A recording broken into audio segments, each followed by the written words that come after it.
Hi guys, my name is Aaron. I'm going to be presenting on behalf of Folan, Paige, and Megan for the first couple slides for our supranational and international organizations project.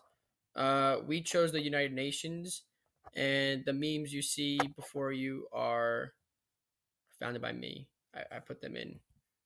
Okay, so we have the members of the UN, and I'm just going to repeat the ones because there's 193 countries. So I'm just going to read off the ones that we're studying, which is China, the Islamic Republic of Iran, Mexico, Nigeria, the Russian Federation, UK of Great Britain, Northern Ireland. And just some fun facts I wanted to include is that there's 193 members overall. All six of our countries are members in the UN. The most recent country that joined is South Sudan in 2011. Countries that aren't a part of the UN are Vatican City and Palestine, and they're considered permanent observers. And other non members range on the recognition if it's a country or not, such as Taiwan. So, to describe and explain the history and origins of the UN, we said that the UN originally derived from the League of Nations, an organization dedicated to the same goal as the UN, which is maintaining world peace, but unfortunately failed to achieve this and collapsed in the face of the Second World War. The name United Nations was coined in 1942 by U.S. President Franklin D. Roosevelt during the Second World War when 26 nations were pledging their allegiance and alliance in the Declaration of the United Nations. And the UN doesn't officially begin until 1945, where 50 countries attended the United Nations Conference on International Organization to determine a United Nations charter, someone who would maintain peace and ensure security, as well as enforce the laws between the member countries. What were the historical goals? The UN has been historically been committed to maintaining international peace and security and developing friendly relations among nations while promoting social progress, better living standards, and human rights.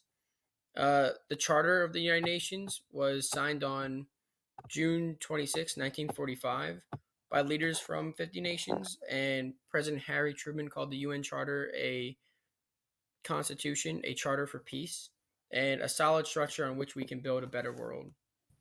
After World War II, their priorities can stand in the way of fulfilling the Charter's first two pledges to end the scourge of war and to regain faith in fundamental human rights. In 1948, the UN proclaimed the Universal Declaration of Human Rights. These include the right to not be enslaved, the right to free expression, and the right to seek from other countries asylum from persecution. It can impose sanctions, as it has done against North Korea over its nuclear arsenal and missiles, and authorize military intervention, as it did against Libya in 2011. Most recently, the 2020 UN Agenda for Sustainable Development advocates for zero hunger, decent economic growth, clean water and sanitation, gender equality, and climate action. The UN aims to achieve these goals all within the next 10 years. The UN Charter displays the organization's determination to create a system of international law which they require their member states to follow. To uphold this international law, the UN created many courts, tribunals, and the Security Council, the latter of whom makes the important decisions about how the organization will act. Since the UN Charter is considered an international treaty, the member states' upholding of the Charter is mandatory, and domestic officials cannot pass laws that contradict it. Continuing with what Megan has, Article 6 of the UN Charter states that a member of the United Nations which has persistently violated the principles contained in the present charter may be expelled from the organization. For example, in 1974, the UN attempted to suspend South Africa due to its non-compliance with the article.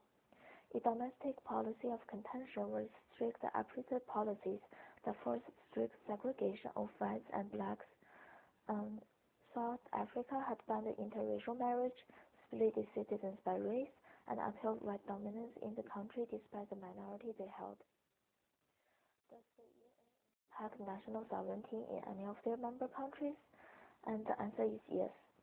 The UN requires all of its member states to uphold the UN Charter and all the articles within it. However, it does not enforce its laws in the same way, say, the European Union does.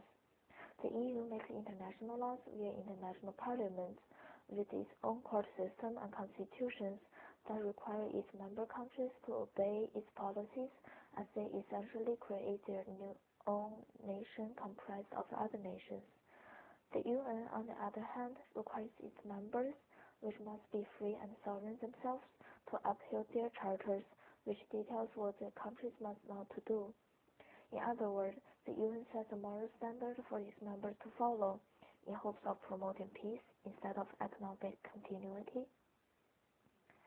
The only way for UN could truly infringe upon the sovereignty of its member states is if it required every citizen in the country to pledge themselves to the Charter, which is an impossible act.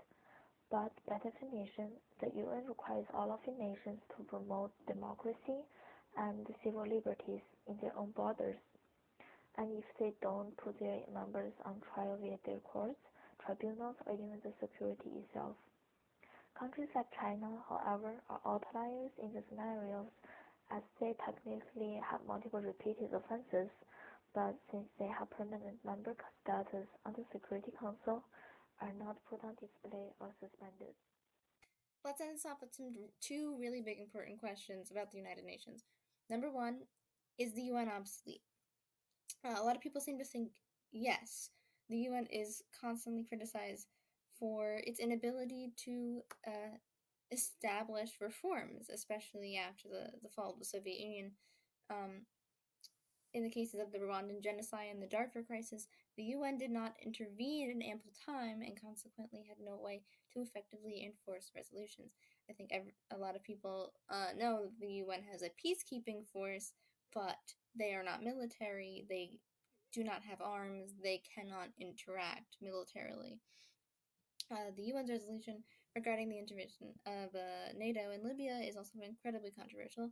The UN's responsibility to protect mantra has been really negatively viewed as a means of justifying the violation of other countries' sovereignties by Western countries. Uh, those who also criticize the UN argue that the Security Council's member base is inadequate for the global balance of the 21st century, which, if you think about it, kind of makes sense as it's headed by superpowers. Obviously, the United States, the UK, France, China. There's not a lot of developing countries that have a lot of say in the Security Council, meaning that those superpower countries get to make a lot of those big decisions. And now, the significance of the UN. The most important significant factor about the UN is probably the fact that we have not had a World War III, um, which is a plus, I would say. Um, the UN prides itself on its ability to diplomatically solve global issues, and it's something that they have been very successful at in the past, although obviously some of those issues have snowballed into bigger issues that they could not stop. Um, and most of its member states are vouching for global peace and democratization. As to become a member of the United Nations, you need to be a sovereign, somewhat democratized country yourself. And finally, just to have some fun, here are the 22 countries that Britain has not invaded that are members of the UN, as mentioned on the Snapple bottle can cap on the title slide. Thank you for watching our presentation. I hope you learned something about the UN, and I hope you have a great day.